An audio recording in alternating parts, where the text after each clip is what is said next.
बिस्मिल्लाहिर्रहमानिर्रहीम। अस्सलाम वालेकुम बाबरमा। ख़वातीन व हज़रात, मेरा आज का मौजू है कि पुलिस ऑफिसर को क्या कुछ बर्दाश्त करना पड़ता है और किन किन मरहलों से गुज़रना पड़ता है।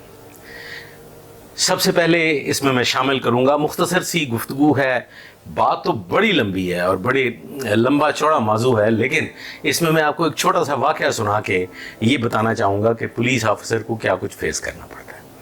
ख़वातीन व हज़रात, थाना लाहौर का बंदा नाचीज़ वहाँ का अफसर, एक फ्रॉड हो गया। फ्रॉड हुआ एक ओवरसीज़ पाकिस्तानी के साथ और फ्रॉड किया एक फर्स्ट कज़न ने। ख़वातीन व हज़रात, वाक़या कुछ इस तरह से है कि एक ख़ातून जिसके वालदा और उसकी बहन लाहौर में एक जगह पे मुकीम थी, जो कि उस थाना की हुदूद में जगह वाक़या थी, और उनके एक कज़न हफीज़ सेंटर लाहौर में, मैं पर्टिकुलरली वहाँ पे वो कंप्यूटर का बिज़नेस किया करते थे। उन खातून को अपनी वालदा और अपनी बहन को कुछ रकम भिजवानी होती थी, जो कि उनके लिए काफ़ी मुश्किल पेश आती थी। उन्होंने अपने फर्स्ट कज़न का इंतखाब किया और डॉलर्स की शक्ल में उन्हें रकम भिजवाना शुरू कर दी, और साथ ही ये हदायत जारी कर दी कि ये रकम आप अपने बैंक अकाउंट में रखेंगे और जैसे जैसे मैं आपको कहती जाऊंगी जो जो अखराजात करने होंगे वो अखराजात आप करते रहेंगे। ख़वातीन व हज़रात, यहाँ पे लालच ने ज़ोर किया और वो सलीम साहब जो थे उनके दिल में फ्रॉड ने जन्म लिया। वो खातून उन्हें डॉलर्स की शक्ल में पैसा भिजवाती रहीं और वो एक अच्छी खासी भारी रकम की शक्ल इख्तियार कर गई। ये जो सलीम साहब थे, इनके बरखुरदार एक बड़ी सारी शख्सियत के दामाद थे, जिसका ना तो पुलिस को इल्म था और ना ही बंदा नाचीज़ को इल्म था। खैर, ये मैंने थोड़ा सा एडवांस आपको एक हल्का सा हिंट दे दिया। अब आगे बढ़ते हैं। ख़वातीन व हज़रात, वो खातून पाकिस्तान तशरीफ़ लाई कि उनकी भेजी हुई जो करोड़ रुपए के करीब रकम है, ये बड़ी पुरानी बात है, मतलब अब से आप समझ लें कि ये 2004-05 की बात है। तो उनकी भेजी हुई जो खतीर रकम थी करोड़ रुपए के करीब, वो उनको अब नहीं मिल रही थी। फ्रॉड हो गया था, सलीम साहब ने अपनी बहन को लूट लिया था।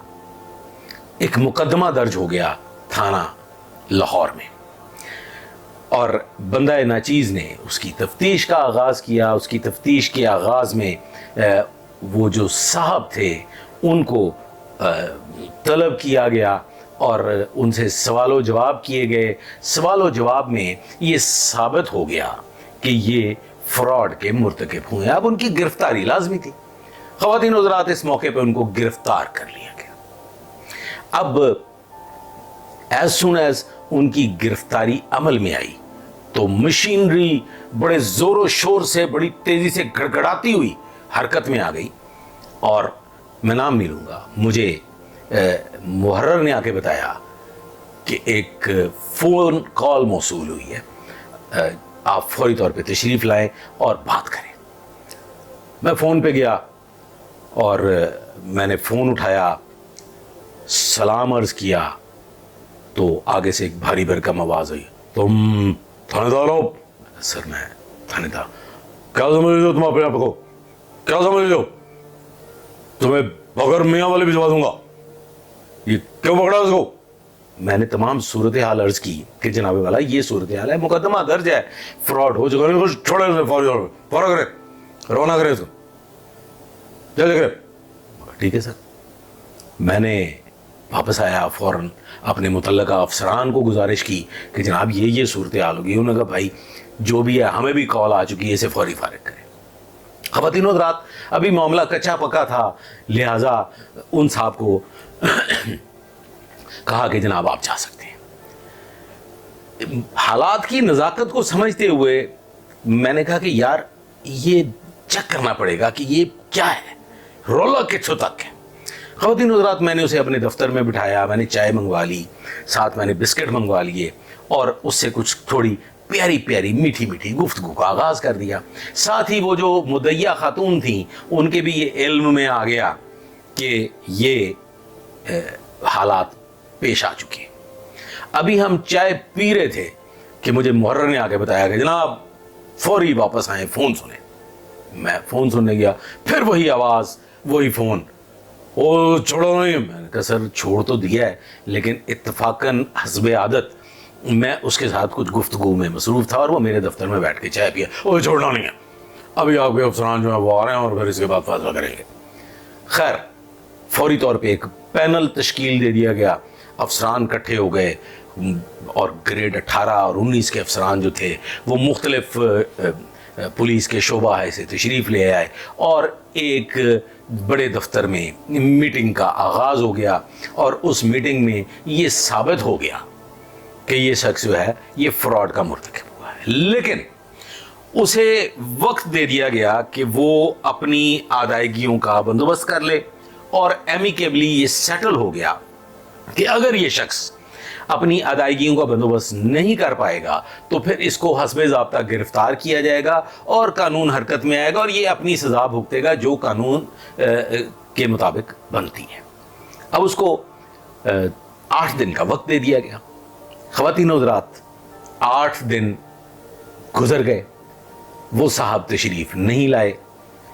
جن صاحب نے ان کی گارنٹی دی تھی ان صاحب سے رابطہ قائم کیا گیا, وہ مل کے نہیں دیے, اور پھر جانا ہوا اس جگہ جہاں کا ایڈریس تھا. بندہ ناچیز خود ایک ناقص نفس لے کے اس مقام پہ پہنچا. وہاں دیکھا تو وہاں پہ ایک سیکیورٹی باکس لگا ہوا تھا جس میں ایک اہلکار تعینات تھا جو بندہ ناچیز کے لیے قابل غور تھا کہ یہ کون شخصیت ہے کہ جس کے گھر کے باہر, اور وہ گھر بھی کوئی 4 کنال پہ مشتمل تھا, باہر کیف انٹرکام پہ رابطہ قائم کیا گیا اور وہی سلیم صاحب جو ہمیں مطلوب تھے وہ برآمد ہوئے. اور برآمد ہونے کے بعد انہوں نے جب وہ انٹرکام پہ گفتگو کا آغاز کیا تو انہوں نے کہا کہ آپ کی جرت کیسے ہوئی, آپ یہاں آئے؟ کہ جناب آپ نے 8 دن کا وقت لیا تھا اور 8 دن تو گزرے, آج تیسرا دن ہو گیا, آپ نہ تشریف لا رہے ہیں اور نہ ہی اپنے وعدہ کو پورا کر رہے ہیں. خواتین حضرات, اس مقام پہ انہوں نے ایک جملہ کہا اور جملہ یہ تھا کہ تم ذرا 10 منٹ انتظار کرو. خواتین حضرات, 10 منٹ بہت طویل عرصہ ہوا کرتا ہے. ابھی کوئی 1.5 یا 2 منٹ گزرے ہوں گے کہ ایک میسج ریسیو ہوا کہ آپ کو فوری طور پہ معطل کر دیا گیا ہے اور آپ ڈسٹرکٹ پولیس ہیڈ کوارٹر میں رپورٹ کریں. خواتین حضرات, وہ معاملہ تو رہ گیا کوہ کھاتے میں. بندہ ناچیز, یہاں پہ میں آپ کو خالق کائنات کی بھی جو مرضیاں ہیں اور خالق کائنات کیا فیصلہ کر رہا ہوتا ہے وہ بھی گزارش کروں گا. خواتین و حضرات, بندہ ناچیز حسب عادت, حسب دستور, حسب روایت, بغیر کسی افسر کو بتائے اور بغیر کچھ سوچے سمجھے عین اپنی طبیعت کے مطابق روانگی کرتا ہے اور ڈسٹرکٹ پولیس لائنز پہنچ جاتا ہے. جب ڈسٹرکٹ پولیس لائنز پہنچتا ہے تو پتہ چلتا ہے جی آپ کا تو یہاں پہ کوئی ایسا آرڈر موجود نہیں ہے, نہ ہمارے علم میں ہے. ہماری ایک ایسی برانچ ہوتی ہے, اسٹیبلشمنٹ برانچ جسے ہم کہتے ہیں, ان سے رابطہ کیا جاتا ہے, پتہ چلتا ہے جی یہاں بھی آپ کا کوئی آرڈر نہیں ہے. اب وربلی ایک افسر آپ کو حکم دیتا ہے کہ آپ معطل ہیں اور پھر لائن میں رپورٹ کریں, تو پھر آپ لائن میں رپورٹ کرتے ہیں, وہ آپ کا لائن میں رپورٹ کرنا بنتا ہے. اب بندہ ناچیز جو ہے نا وہ فٹ بال بنا ہوا ہے, کبھی اس دیوار سے لگ رہا ہے کبھی اس دیوار سے لگ رہا ہے. پولیس لائنز والے کہہ رہے ہیں جی آپ کے معطلی کے آرڈر کوئی نہیں ہے, اسٹیبلشمنٹ برانچ والی کہہ رہی ہے جناب ہمارے پاس آپ وہیں تعینات ہیں اور ہمارے پاس تو ایسا کوئی آرڈر نہیں ہے, لیکن بندہ ناچیز معطل ہے کیونکہ افسران کے علم میں ہے کہ بندہ ناچیز معطل ہے, کوئی ریٹن آرڈر اس سلسلہ میں موجود نہیں ہے. اور اچانک واقعہ یہ پیش آتا ہے کہ جناب وہ صاحب जो हुक्म देने वाले साहब हैं वो रिटायरमेंट की तरफ बढ़ जाते हैं। उनकी तकरीब मुनक्किद होती है डिस्ट्रिक्ट पुलिस हेडक्वार्टर्स में रिटायरमेंट की, तो बंदा ना चीज़ है थोड़ा जिहा तरीका ही सी, वज जाता सी हर थां ते जाके। तो बंदा ना चीज़ वहाँ पहुँच गए और पहुँच के उन साहब के सामने जाके सलाम अर्ज़ की कि हुजूरे वाला उत्ते तुसी उत्ते अल्लाह दी ज़ात है, थल्ले जनाब ने आपने मुझे वर्बली सस्पेंड किया हुआ है और मैं डिस्ट्रिक्ट पुलिस हेडक्वार्टर में मौजूद हूँ, मुझे तो कोई तस्लीम ही नहीं करने के लिए तैयार कि आप मुअत्तल हैं या आप क्या हैं। ज़बानी जनाबे वाला ये हुक्म है। तो हुजूर मैंने अब अपनी यहाँ पे मुअत्तली की रपट भी तहरीर कर दी हुई है, आपको तो इल्म है कि मुझे क्यों मुअत्तल किया गया है, तो जनाबे वाला मेहरबानी फरमाए ताकि मैं कार्य सरकार सर अंजाम दे सकूँ।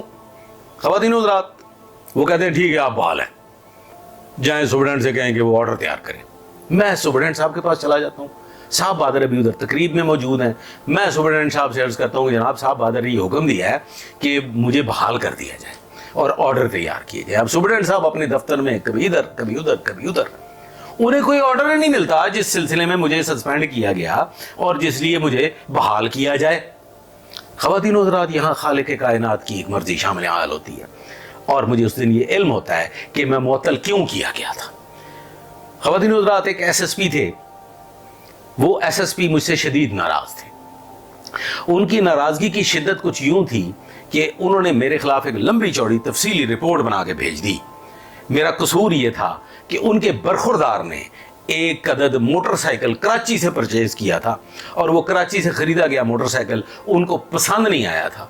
तो बंदा नाचीज़ ने बहैसियत SHO अपनी ज़ाती सोर्स और रिसोर्स को इस्तेमाल करते हुए वो मोटरसाइकिल वापस करवा दिया था। तो वो जो साहब थे वो किसी वजह से नाराज़ थे, उन तक शिकायत पहुंची कि ये फलां जो है उसने बड़ी बदमाशी की है हमारे साथ किसी और सिलसिले में। तो उन साहब ने कहा कि हाँ यार वो है तो बदमाश, यानी कि बदमाश है, साबित शुदा था ना कि उनके बरखुरदार की ख़रीदी हुई मोटरसाइकिल जो वो वापस करना चाहता था वो बंदा नाचीज़ ने वापस करवा दी थी। बाहर कैफ ख़वातीन व हज़रात उन्होंने उस नाराज़गी के सिलसिला में एक रिपोर्ट मेरे ख़िलाफ़ जनरेट की। वो रिपोर्ट हेड ऑफिस में मौजूद थी और वो बड़ी ही थर्ड क्लास किस्म की रिपोर्ट बनाई गई थी जिसमें बंदा नाचीज़ को बड़ी सख्त तरीन सज़ा मिल सकती थी। लेकिन ऊपर अल्लाह है और अल्लाह की ज़ात का क्या फैसला है ये वही खालिक जानता है, ये वही मालिक जानता है। तलाश किया गया तो वो एक अदद रिपोर्ट सामने आई, दफ्तर में मौजूद किसी सर्द खाने में पड़ी हुई। तो ख़वातीन व हज़रात वहाँ पे 2 ऑर्डर्स टाइप किए गए।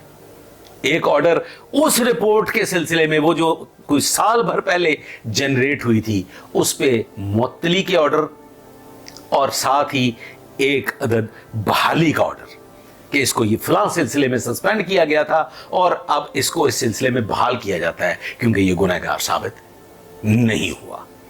ख़वातीन व हज़रात वो ऑर्डर्स उन साहब के घर GOR गए और उन्होंने उस पर दस्तखत फरमाए और बंदा इस दुनिया में वापस आया। ख़वातीन व हज़रात वो खातून भी बड़ी असर और रसूख वाली थी, उसने अपनी ओवरसीज़ पावर को इस्तेमाल करते हुए फिर वो जो बड़ी सारी सरकार के दामाद के मामू साहब थे उनको फिर नथ शरीफ डाली और वो नथ शरीफ डालने के बाद कामयाब हुई कि वो अपनी खोई हुई 70% रकम जो थी वो रिकवर करने में कामयाब हो गई। ख़वातीन व हज़रात पुलिस ऑफिसर की ज़िंदगी इतनी आसान नहीं है। बाज़ औक़ात एक अंधी गोली का शिकार पुलिस ऑफिसर कहाँ कहाँ तड़पता है, कहाँ कहाँ टकरे मारता है और क्या क्या उसे बखेड़े भुगतने पड़ते हैं, ये शायद एक आम इंसान को इल्म नहीं। तो पुलिस ऑफिसर की ज़िंदगी बज़ाहिर बड़ी रोशन और बड़ी खूबसूरत नज़र आने वाली, अंदरों डाडी औखी होती है। बहुत शुक्रिया, अल्लाह हाफ़िज़।